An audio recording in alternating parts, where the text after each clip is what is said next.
Histoire 1, l'appel du néant. Tout a commencé par une rumeur, un murmure étouffé qui circulait entre les habitants du village voisin. On parlait d'un endroit oublié, d'un village effacé des cartes, comme s'il n'avait jamais existé. Cette histoire avait éveillé ma curiosité, et je ne pouvais m'empêcher de penser à ce mystère chaque jour qui passait. Une force irrésistible me poussait à en savoir plus, à découvrir la vérité derrière ces récits étranges. Un après-midi, j'ai décidé de m'aventurer dans cette zone dont tout le monde parlait avec crainte. Le trajet était long, et plus je m'éloignais de la civilisation, plus je sentais l'air devenir lourd. Une étrange sensation me serrait la poitrine, comme si quelque chose ou quelqu'un me suivait.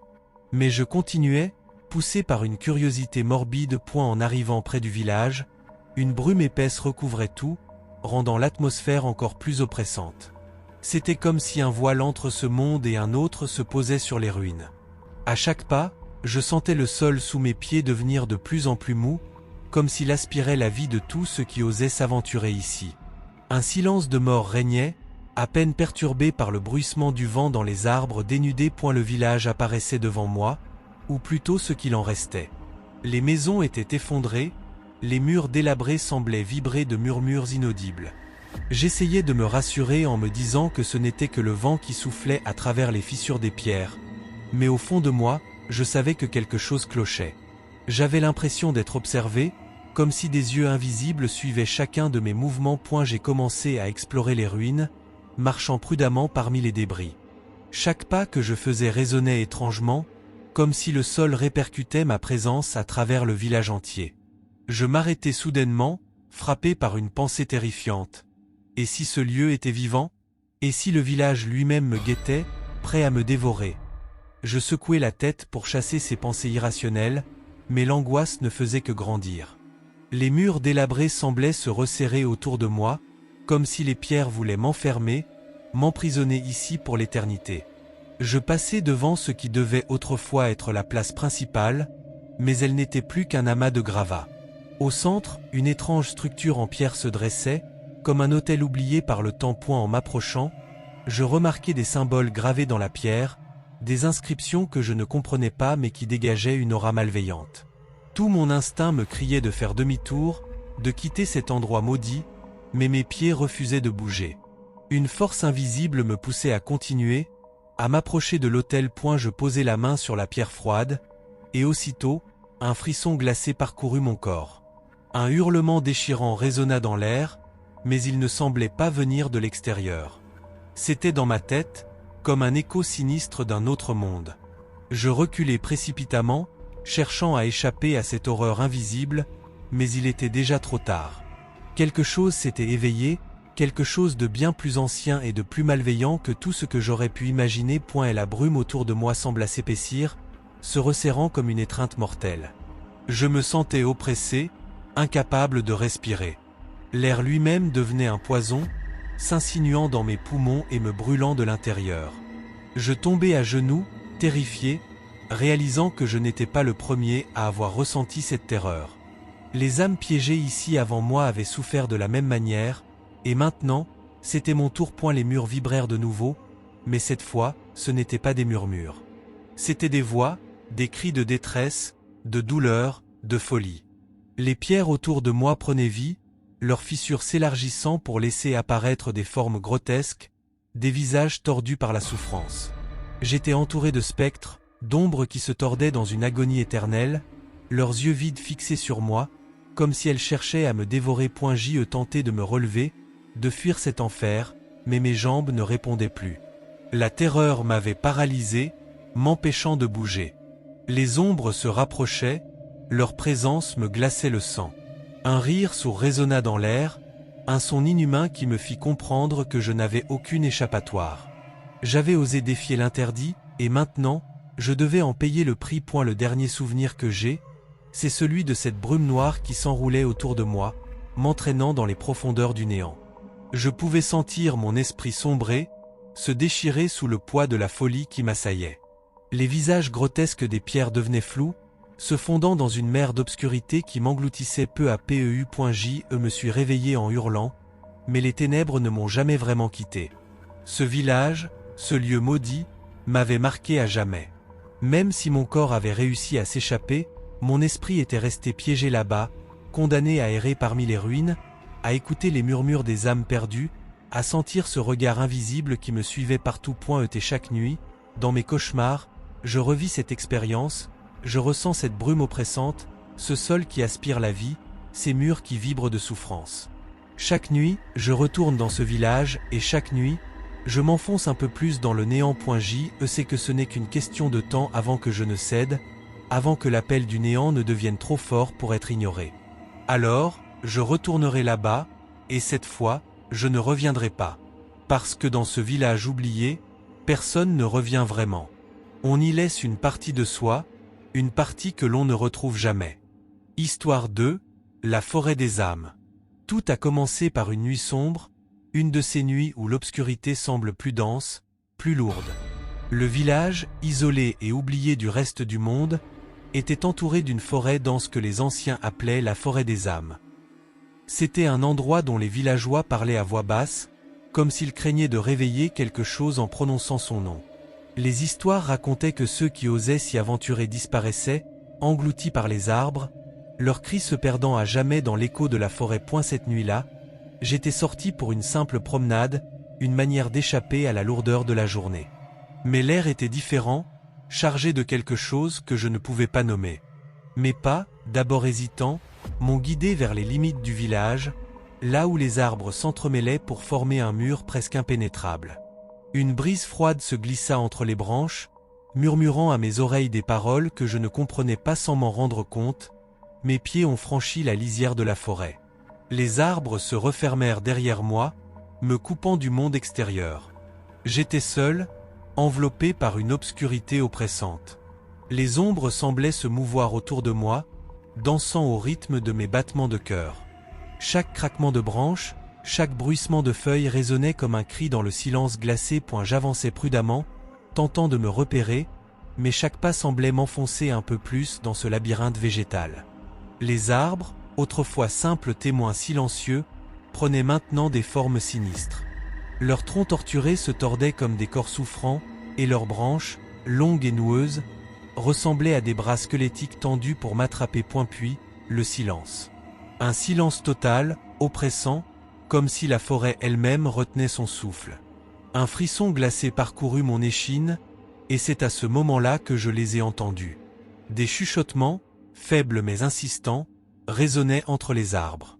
Ils semblaient venir de partout et de nulle part à la fois, me cernant, jouant avec mon esprit. Je tentais de comprendre ce qu'ils disaient, mais c'était comme si une langue inconnue et ancienne était murmurée à mes oreilles. Pris de panique, j'ai commencé à courir.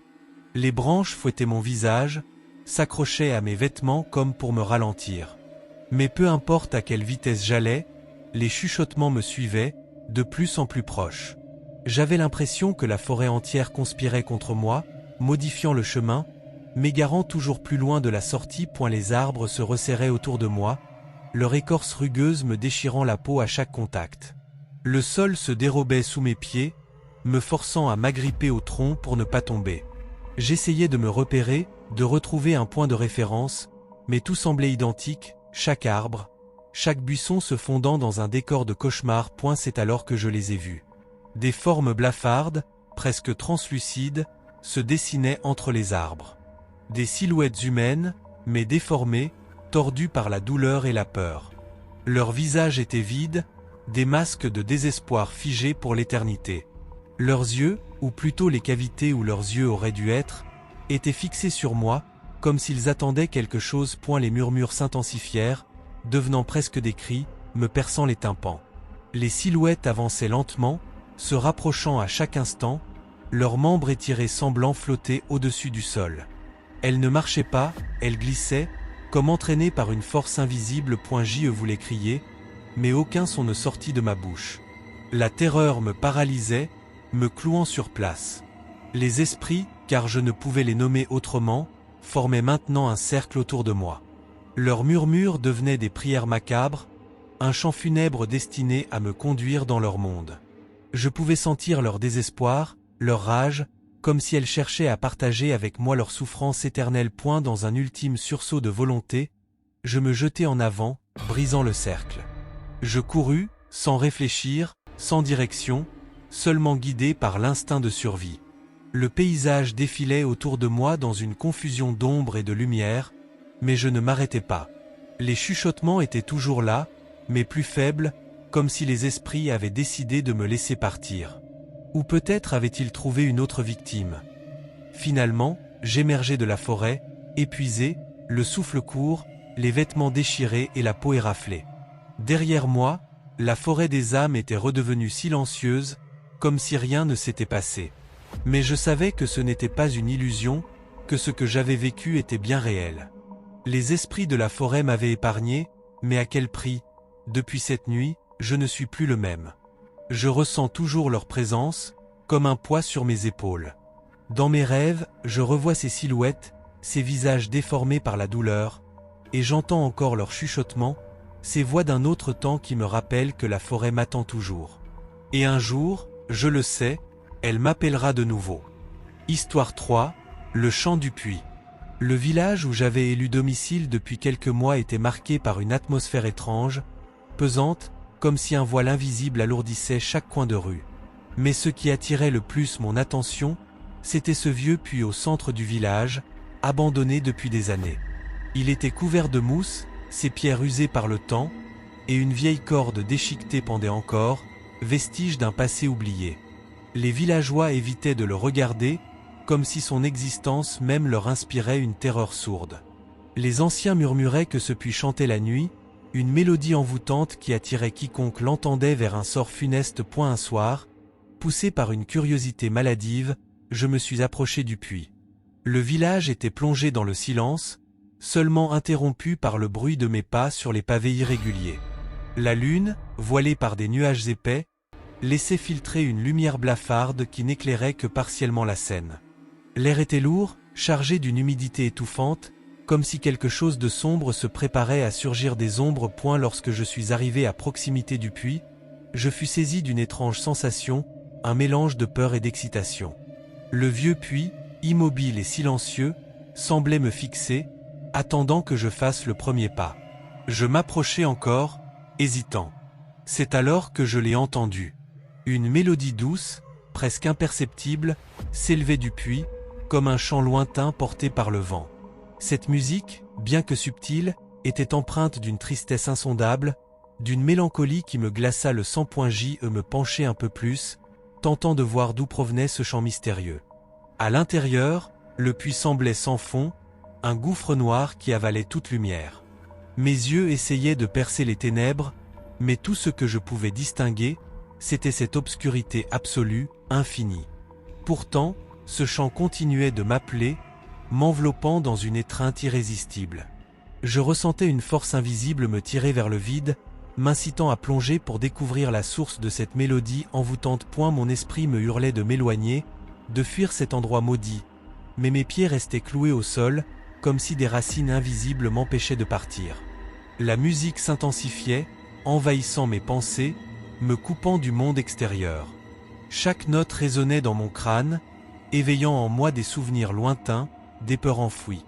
Je ne savais plus si ce chant provenait réellement du puits ou de ma propre tête, et cela ne faisait qu'accroître ma panique. Lentement, comme dans un rêve, je me penchai un peu plus sur la margelle du puits. Le gouffre noir semblait m'accueillir, ouvrir ses bras ténébreux pour m'embrasser. Mes mains se crispèrent sur le rebord glissant, mes doigts s'enfonçant dans la mousse froide et humide. Une voix au fond de moi, faible et lointaine, tentait de me raisonner, de me faire comprendre que je devais reculer. Mais c'était trop tard. Le chant, hypnotique et envahissant, m'avait déjà enchaîné à sa volonté. Soudain, un frisson glacé parcourut mon échine. Une silhouette floue, presque éthérée, commença à se former dans l'obscurité du puits. Je ne pouvais pas détourner le regard. La forme, indistincte, s'approchait lentement, comme si elle flottait dans les airs. Ses contours devenaient de plus en plus nets à mesure qu'elle s'élevait du fond du puits. C'était une femme, ou plutôt l'ombre d'une femme, son visage caché par de longs cheveux noirs qui semblaient s'étendre sans fin, comme des serpents glissant dans les ténèbres. Ses yeux, lorsqu'ils apparurent enfin entre les mèches de cheveux, étaient d'un blanc laiteux, dépourvu de toute vie. Elle me fixait, et son regard semblait pénétrer mon âme, fouillant mes pensées les plus sombres, éveillant mes terreurs les plus profondes. Le chant, autrefois doux et mélancolique, se transforma en une lamentation déchirante, un cri d'angoisse qui me fit vaciller. Je voulais m'enfuir, mais mon corps ne répondait plus point et la femme s'approcha encore, glissant lentement vers moi. Ses lèvres pâles bougèrent, murmurant des mots que je ne comprenais pas, mais dont le sens me glaçait jusqu'aux os. Une odeur de terre mouillée et de moisissure envahit mes narines, me donnant la nausée. Elle tendit la main vers moi, une main décharnée, presque squelettique, ses doigts se mouvant comme des crochets affamés. Un vent glacial se leva soudain, fouettant mon visage et m'arrachant à ma torpeur. D'un geste désespéré, je me reculai brusquement, mes pieds glissant sur les pavés humides. Je tombai lourdement en arrière, m'éloignant enfin du puits. Le chant cessa instantanément, laissant place à un silence oppressant, presque palpable. La silhouette s'évanouit dans les ténèbres, comme un mirage qui se dissipe. Haletant, le cœur battant à tout rompre, je restai immobile sur le sol, incapable de bouger, encore sous le choc de ce que je venais de voir. Le puits, redevenu silencieux, se tenait là, sombre et immobile, comme s'il n'avait jamais chanté, comme si rien ne s'était passé. Pourtant, je savais que ce que j'avais vécu était réel. Ce puits abritait quelque chose de maléfique, une force ancienne et destructrice qui cherchait à se nourrir des âmes des imprudents qui s'y aventuraient. Depuis cette nuit, je n'ai plus jamais approché ce puits maudit. Mais son chant, malgré tout, continue de résonner dans mes rêves. Il m'appelle, encore et encore, et chaque fois je sens cette force invisible qui tente de m'attirer à nouveau vers l'abîme. Je crains qu'un jour, je ne puisse plus résister, que cette voix envoûtante finisse par me séduire à jamais. Car, au fond, je sais qu'elle attend patiemment, tapie dans l'ombre, prête à me dévorer tout entier. Histoire 4, la maison aux fenêtres fermées. Je me souviens encore de ce jour comme si c'était hier, même si les années ont passé. Dans un coin reculé du village, là où les chemins de terre se perdaient dans une végétation dense, se dressait une maison que personne n'osait approcher. Elle était différente des autres maisons abandonnées. Ses fenêtres, fermées par des planches de bois pourries et clouées de manière chaotique, semblaient sceller un terrible secret. Les habitants du village l'appelaient « la maison aux fenêtres fermées » et les histoires à son sujet étaient nombreuses, toutes plus effrayantes les unes que les autres. Mais au fond de moi, quelque chose m'attirait inexorablement vers cette bâtisse maudite, comme un papillon attiré par la flamme. Ce jour-là, une curiosité morbide m'a poussé à franchir ce que personne d'autre n'osait faire. Le ciel était sombre, lourd de nuages menaçants, comme si la nature elle-même essayait de m'avertir du danger que je courais. Une odeur de moisi flottait dans l'air, épaisse et suffocante, comme une brume invisible. Pourtant, malgré le malaise qui s'insinuait en moi, mes pas étaient irrésistiblement guidés vers cette maison. En m'approchant, le silence environnant devenait presque assourdissant. Il n'y avait ni chant d'oiseaux, ni bruissement de feuilles, seulement le bruit de mes pas sur le gravier humide. La maison se dressait devant moi, imposante et sinistre, comme une bête endormie qui n'attendait qu'une provocation pour se réveiller. Les murs, autrefois blancs, étaient maintenant noirs de crasse et de moisissure. Des griffures profondes, comme celles laissées par des ongles désespérés, couvraient la façade. Chaque éraflure racontait une histoire de terreur, une lutte pour échapper à quelque chose de terrifiant. J'hésitai une seconde avant de poser la main sur la poignée rouillée de la porte d'entrée. Une sensation glacée me traversa, comme si cette poignée était connectée à quelque chose de bien plus sombre à l'intérieur. Avec une force que je ne me connaissais pas, j'ouvris la porte, qui grinça avec un son sinistre, brisant le silence oppressant. Dès que je mis un pied à l'intérieur, une odeur de mort envahit mes narines, si forte qu'elle me donna la nausée. L'air était lourd, chargé de cette puanteur esséurante qui semblait avoir imprégné les murs depuis des décennies. La maison était plongée dans l'obscurité, les planches clouées sur les fenêtres ne laissant passer que de maigres filets de lumière. Chaque ombre semblait prendre vie, se tordant sur les murs comme si elle voulait s'échapper. Les murs, eux, semblaient murmurer, diffusant des voix étouffées, des chuchotements presque inaudibles, mais assez forts pour faire naître en moi une peur primale. C'était comme si ces voix racontaient des secrets horribles, des confessions d'âmes tourmentées piégées dans ces murs. En avançant prudemment, je remarquai que le sol était jonché de débris, de vieux objets oubliés, mais surtout de ce qui semblait être des ossements. Mes mains tremblaient, mais quelque chose me poussait à continuer, à aller plus loin. Je m'arrêtai devant une porte, différente des autres. Elle semblait plus ancienne, plus massive, et pourtant, elle dégageait une aura de malveillance qui me glaça le sang. Il y avait quelque chose derrière cette porte, quelque chose que je sentais m'observer, attendre que je l'ouvre point avec une lenteur délibérée, j'attrapai la poignée. Mon cœur battait à tout rompre, chaque pulsation résonnant dans ma tête comme un tambour. Lorsque j'ouvris la porte, une obscurité abyssale m'accueillit.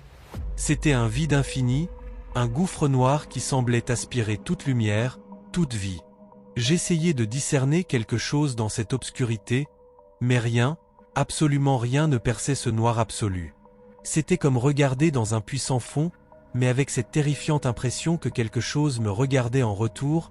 Du fond de cet abîme, une étrange force m'attirait, comme si ce vide voulait me happer, m'engloutir dans ces ténèbres éternelles. Je tentai de reculer, mais mes pieds refusèrent de bouger. Les voix dans les murs se firent plus fortes, plus pressantes, comme si elles tentaient de me prévenir, de me mettre en garde. Mais il était trop tard.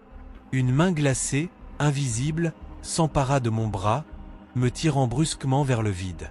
Mon cri resta coincé dans ma gorge alors que je sentis mon corps basculer, tombant dans cet abîme sans fin. Ne sais pas combien de temps j'ai chuté, ou même si j'ai vraiment chuté. Le temps et l'espace n'avaient plus de sens. C'était comme si ce gouffre me dévorait, chaque fragment de mon être, me réduisant à une simple conscience flottante dans l'obscurité. Puis, soudainement, tout s'arrêta. Je me retrouvai debout, au milieu de la pièce d'où j'étais parti, la porte grande ouverte derrière moi. Mais la maison n'était plus la même. Elle semblait vivante, respirant doucement, ses murs pulsant comme s'ils avaient un cœur qui battait. Les chuchotements étaient devenus des cris de souffrance, des hurlements stridents qui résonnaient à travers la maison.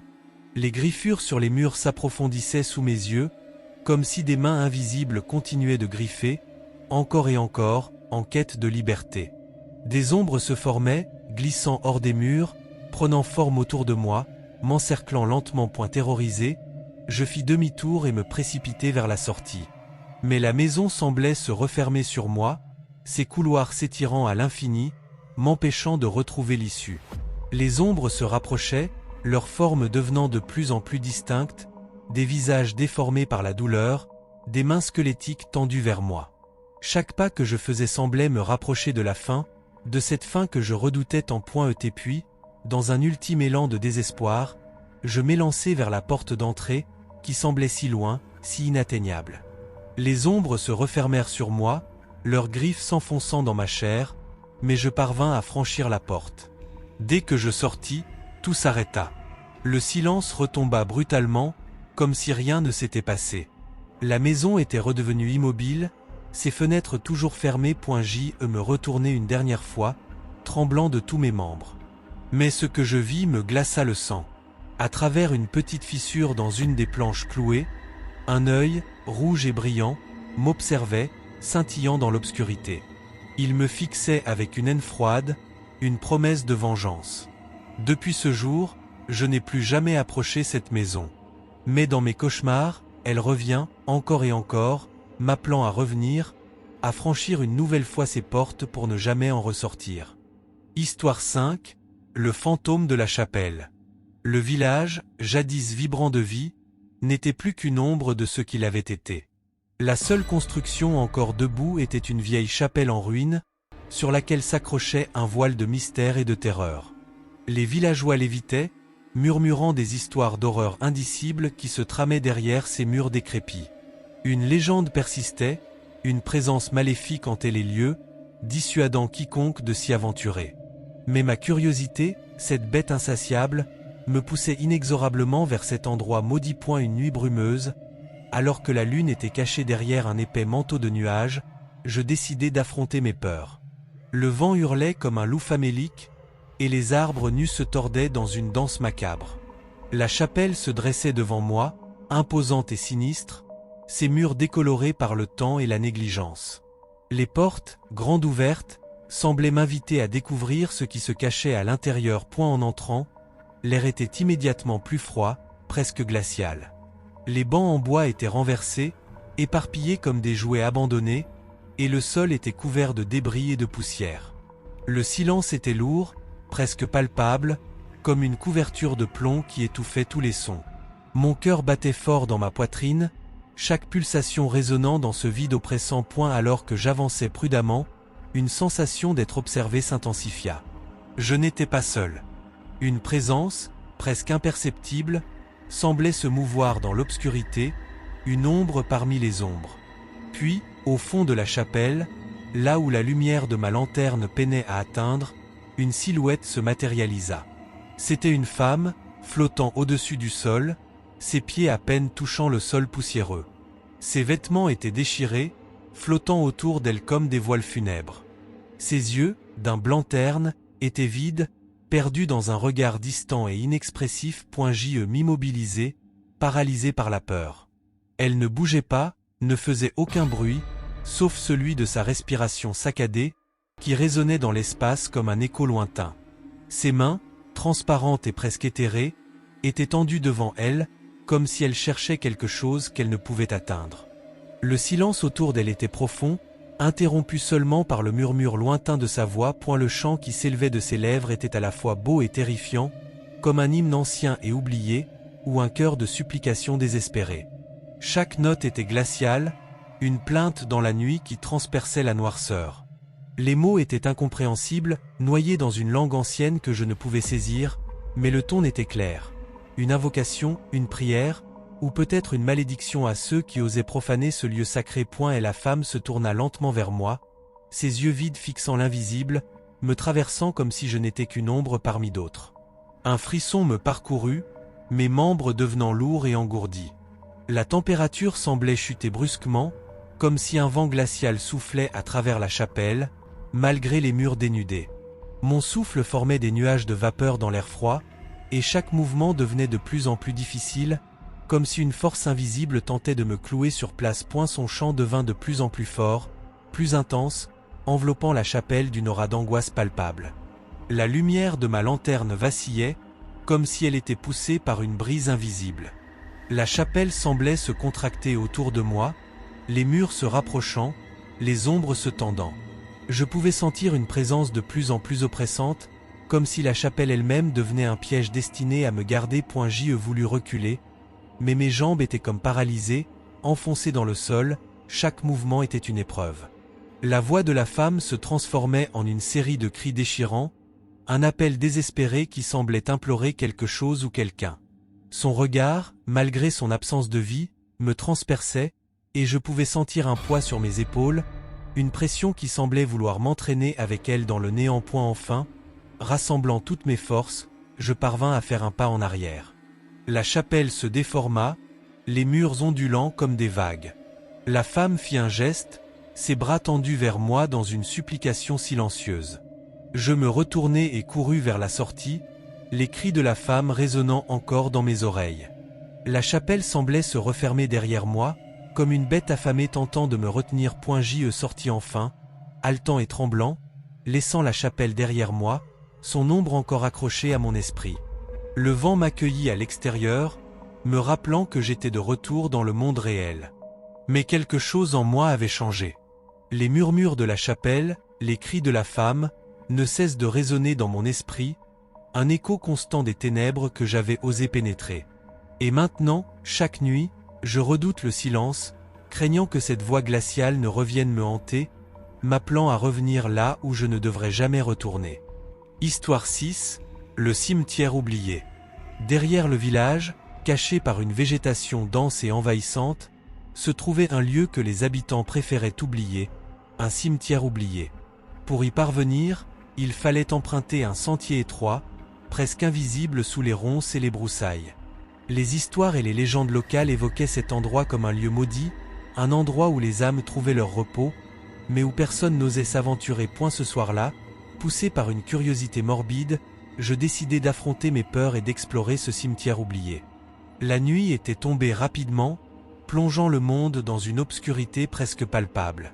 Les étoiles étaient invisibles, cachées derrière un épais plafond nuageux, laissant place à une obscurité oppressante.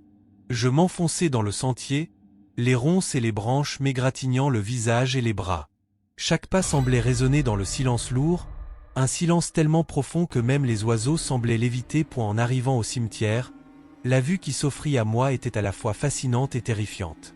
Les tombes étaient anciennes, leurs pierres brisées et couvertes de mousse, les inscriptions effacées par les années et les intempéries.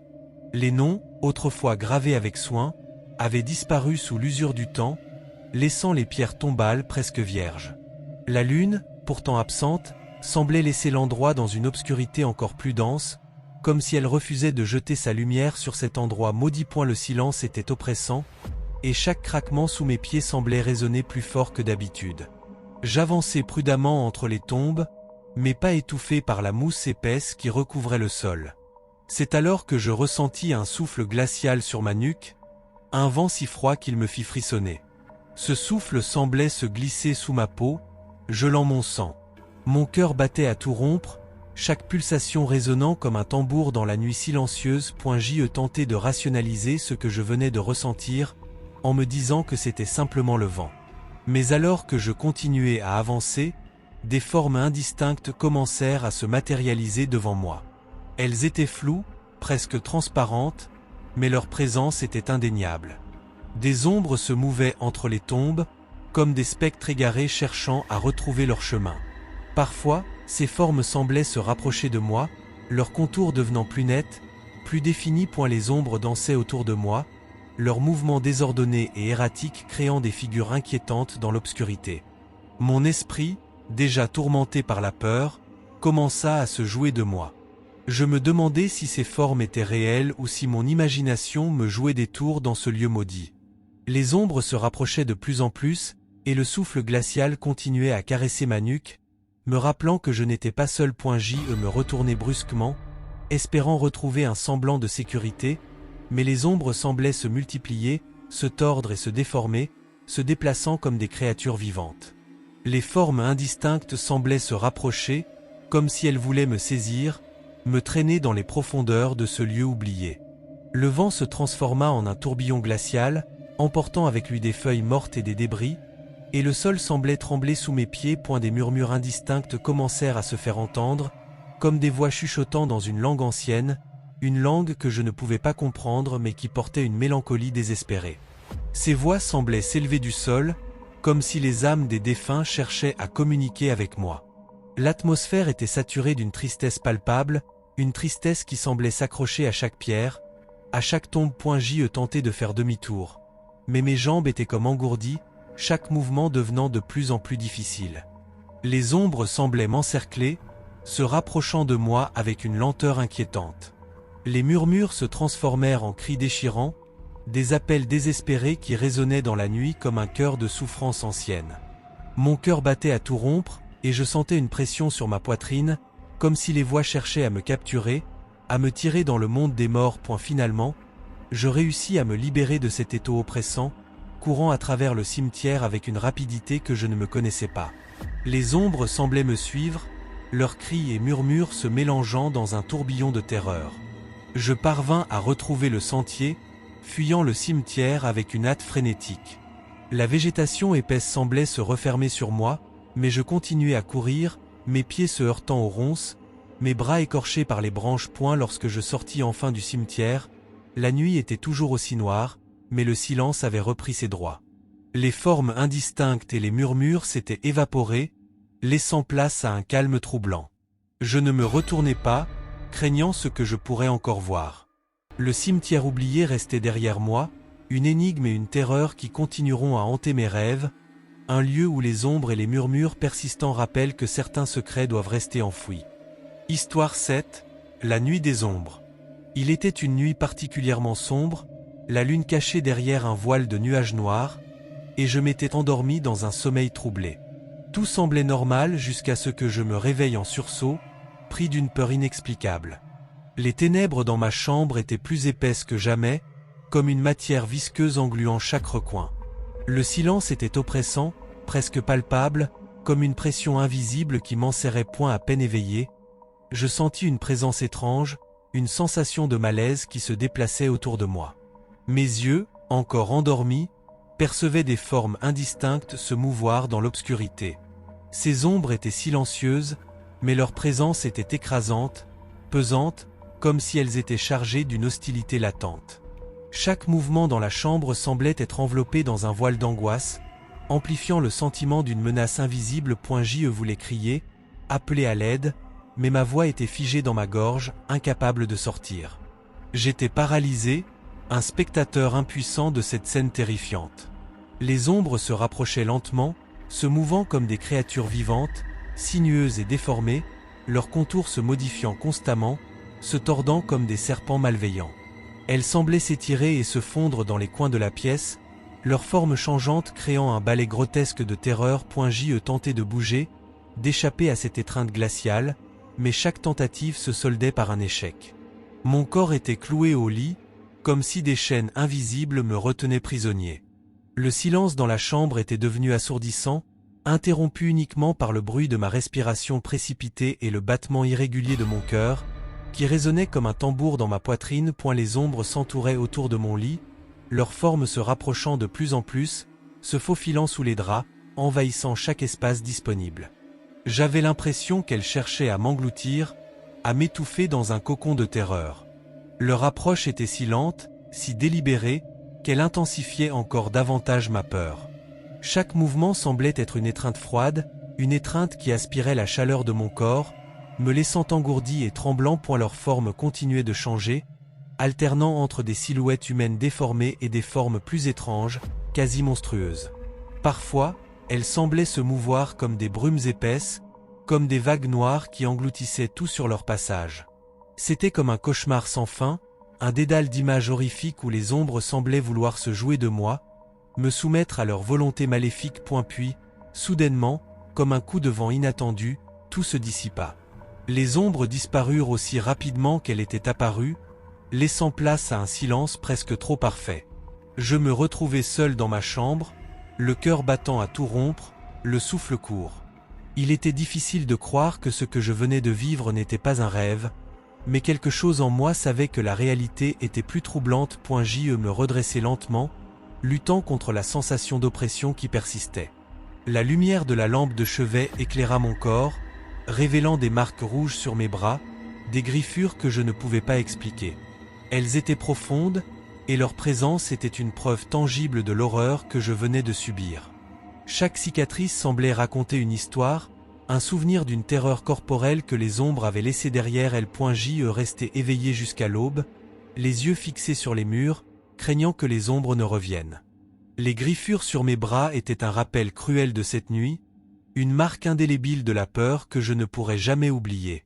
Chaque fois que je fermais les yeux, je revivais l'angoisse de cette nuit, me demandant si les ombres seraient de retour, prêtes à m'étouffer à nouveau dans leur étreinte glaciale. Et la nuit des ombres est restée gravée dans ma mémoire, un cauchemar devenu réalité. Les marques sur ma peau ne sont pas seulement des cicatrices, mais des témoins d'une expérience que je ne peux pas oublier, un rappel perpétuel que les ténèbres ne sont jamais aussi inoffensives qu'elles en ont l'air. Histoire 8, la vache maudite. En tant que villageois, j'avais entendu les histoires sur la vache maudite depuis mon enfance. La légende racontait qu'une vache noire apparaissait aux voyageurs imprudents la nuit, et que quiconque croisait son regard disparaissait pour toujours. À chaque fois que quelqu'un en parlait, une atmosphère lourde de mystère et de crainte s'installait, comme si la peur elle-même pouvait se matérialiser. J'avais toujours trouvé ces histoires exagérées, des contes pour effrayer les enfants. Jusqu'à cette nuit fatidique où je fis une rencontre que je n'oublierai jamais. C'était un soir brumeux et humide, alors que je rentrais seul au village après une journée de travail. La brume flottait comme une mer opaque, englobant le chemin de manière presque surnaturelle. Le monde autour de moi était plongé dans une obscurité épaisse, où les ombres semblaient se tordre et se déplacer indépendamment de leur environnement. Le seul son que j'entendais était le battement de mon propre cœur, martelant mes oreilles avec une cadence effrénée. Alors que je m'enfonçais dans la brume, j'aperçus une silhouette au loin, immobile et inquiétante. C'était une vache noire, parfaitement noire, comme si elle était faite de la même obscurité qui enveloppait la nuit. Ses yeux, 2 points d'or éblouissants, brillaient avec une intensité perçante, presque surnaturelle. Ils semblaient scintiller dans la brume comme des lames acérées, et j'étais hypnotisé par leur éclat glacé. Une peur inexplicable s'empara de moi, une terreur primitive qui me paralysait. Mon instinct me disait de fuir, mais mes jambes refusaient de bouger, comme si la vache maudite avait jeté un sort sur moi. Les yeux de la vache me dévisageaient avec une intensité inhumaine, et chaque battement de mon cœur semblait résonner dans l'air, comme un tambour annonçant une mort imminente. Et la vache ne bougeait pas. Elle était là, immobile et majestueuse, ses yeux fixés sur moi avec une détermination implacable. La brume se densifiait autour d'elle, formant un voile de mystère qui la rendait encore plus menaçante. Je me sentais piégé dans un rêve éveillé, incapable de détourner le regard, comme si un lien invisible m'unissait à cette créature cauchemardesque. Soudain, sans préavis, la vache se volatilisa dans la brume, comme un fantôme se dissolvant dans l'air. L'endroit où elle se trouvait était maintenant vide, mais une étrange sensation persistait. C'était comme si une partie de moi-même avait été emportée avec elle, une partie essentielle de mon être arrachée par la rencontre avec cet être maudit. Je restais là, figé, les yeux rivés au sol, incapable de comprendre ce qui venait de se passer. Et la brume semblait se déchirer lentement, révélant le chemin qui menait au village. Je m'engageais à pas lourds, chaque mouvement alourdi par la terreur que j'avais ressentie. Le sentiment de perte était écrasant, comme si l'air lui-même avait été vidé de son essence, laissant un vide profond et glacé dans ma poitrine. En rentrant au village, j'aperçus les autres villageois, leurs visages illuminés par la lumière des lampes, inconscients de la terreur que j'avais vécue. Le regard des autres, bien que familier et réconfortant, ne pouvait apaiser le sentiment d'effroi qui persistait en moi. La vache maudite m'avait laissé avec un sentiment de vide, une part de moi-même arrachée à la réalité par son apparition mystérieuse. Cette nuit-là, je m'endormis avec une peur constante, hanté par les yeux perçants de la vache noire. Les légendes locales n'étaient pas simplement des histoires pour effrayer les enfants. Elles étaient des avertissements réels, des souvenirs d'horreur que nous préférerions ignorer. À chaque fois que je croisais une ombre dans la nuit ou que la brume enveloppait le village, je ne pouvais m'empêcher de penser à la vache maudite, une présence éternelle dans l'obscurité, toujours prête à réclamer sa prochaine victime. Histoire 9, les voix sous le sol. L'exploration des ruines du village était devenue une obsession. Les histoires de ce lieu déchu m'avaient toujours fasciné, et chaque pierre, chaque débris semblait murmurer des secrets oubliés.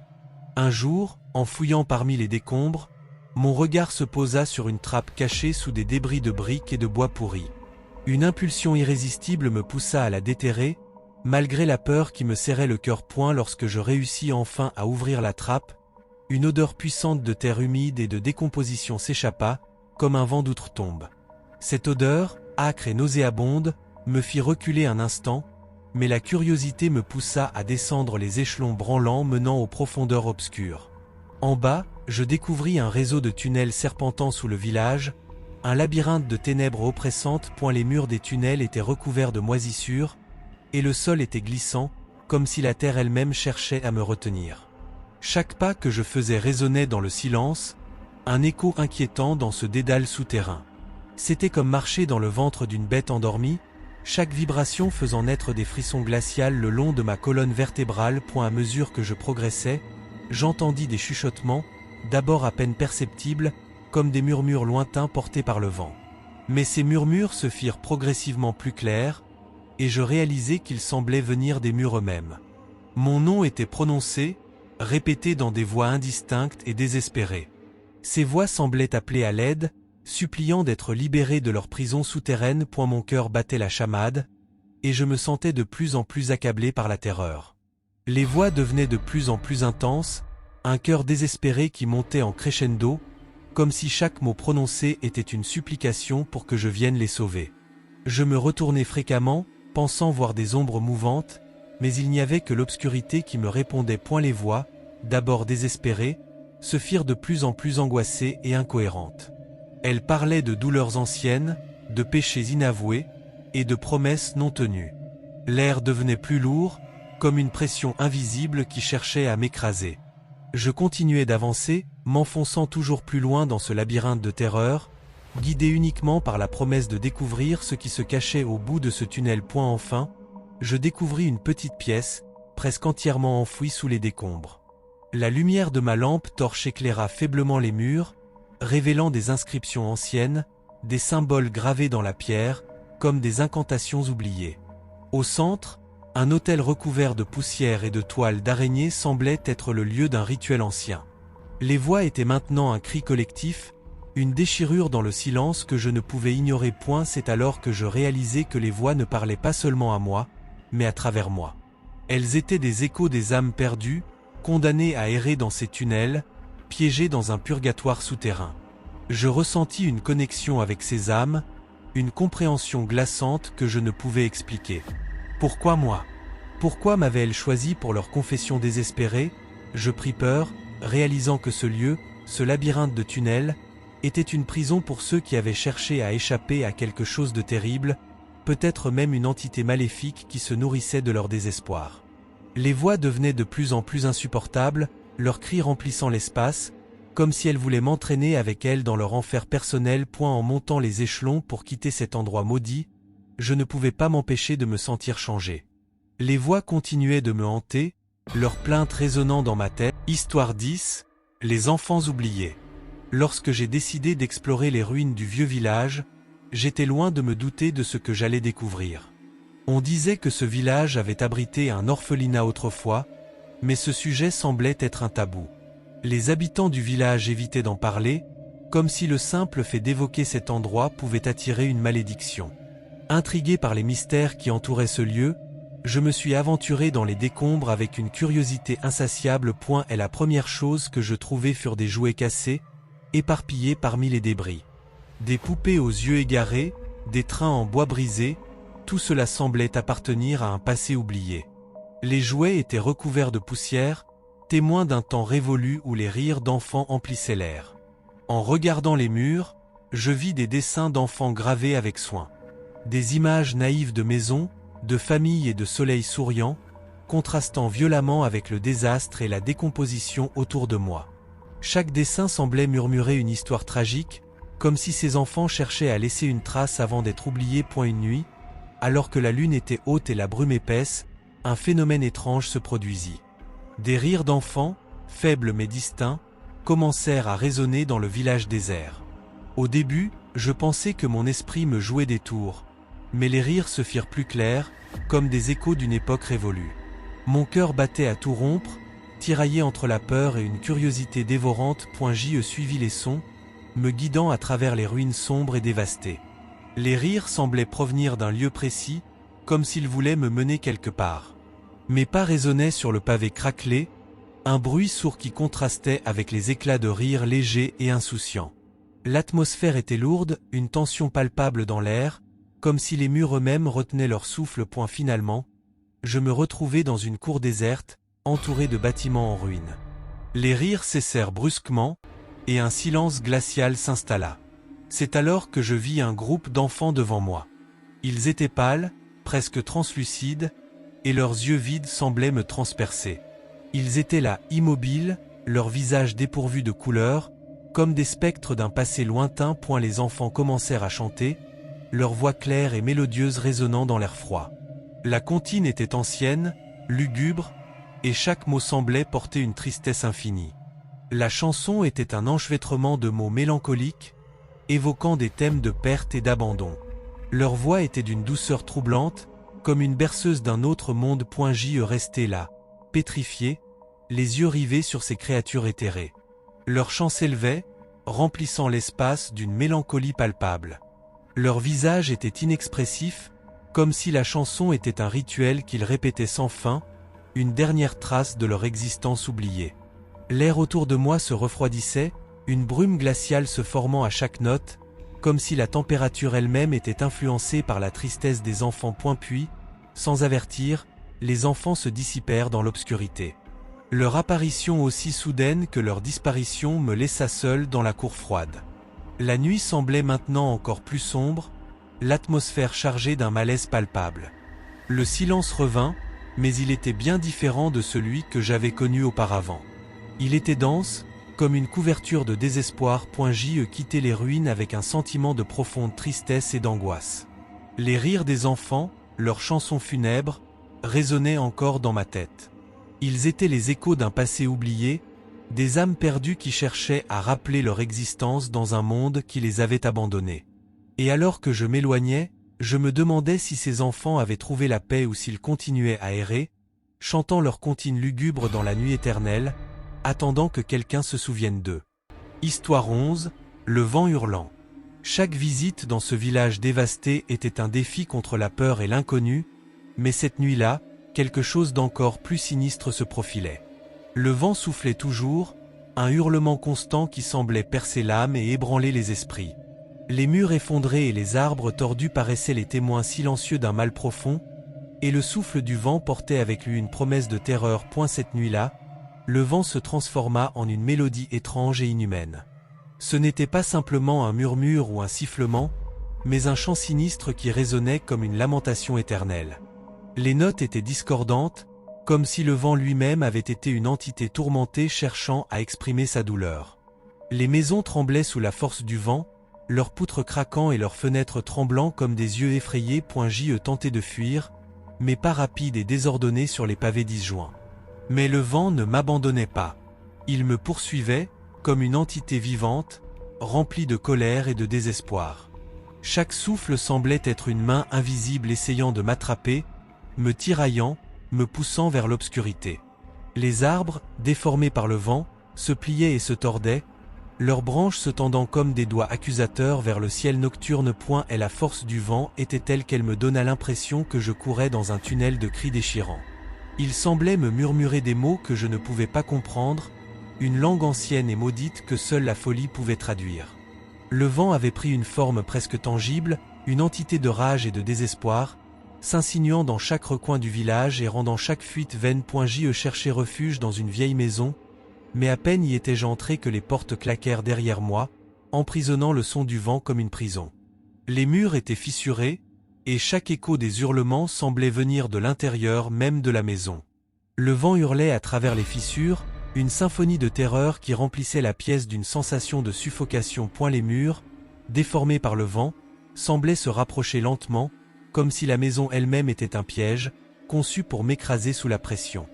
Je m'effondrais contre un mur, essayant de couvrir mes oreilles pour échapper aux chants déchirants. Mais les hurlements se faufilaient à travers chaque fissure, chaque craquement des vieilles poutres, comme des serpents d'air maudits. Je m'efforçais de sortir, mais le vent, maintenant comme une tempête vivante, m'attaquait de toutes parts. Il s'engouffrait dans les moindres recoins, transformant chaque souffle en un cri désespéré. Il était devenu une entité presque consciente, animée par une rage ancienne, cherchant à me faire comprendre une douleur que je ne pouvais qu'effleurer. La frénésie du vent sembla atteindre son paroxysme, comme une explosion de désespoir qui déferla sur le village. J'étais convaincu que cette tempête n'était pas simplement un phénomène naturel mais une manifestation d'une présence maléfique, un esprit ancien condamné à hurler à l'infini. Mes jambes tremblaient, et une terreur glaciale me paralysait, comme si le vent était sur le point de m'aspirer dans un gouffre de folie. Lorsque le vent commença lentement à se calmer, le silence qui suivit était presque aussi oppressant que le hurlement.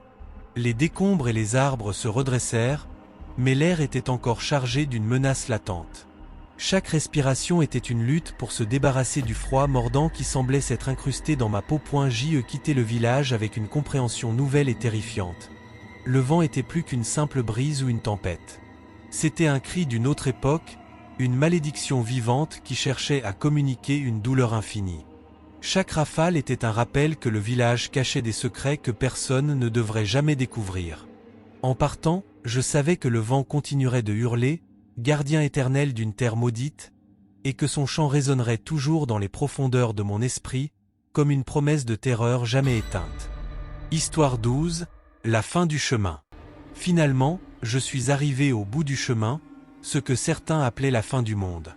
C'était le point où les ruines du village se précipitaient vers un abîme sans fin, un précipice vertigineux qui semblait avaler la lumière et les espoirs. La brume, dense comme un voile funéraire, flottait au-dessus du gouffre, enveloppant tout dans une obscurité oppressante. Les ruines de ce village, déchiquetées par le temps et la dévastation, semblaient se resserrer autour de moi, comme des murs d'une prison invisible. Chaque pas que je faisais sur le chemin dévalait vers le bord du précipice.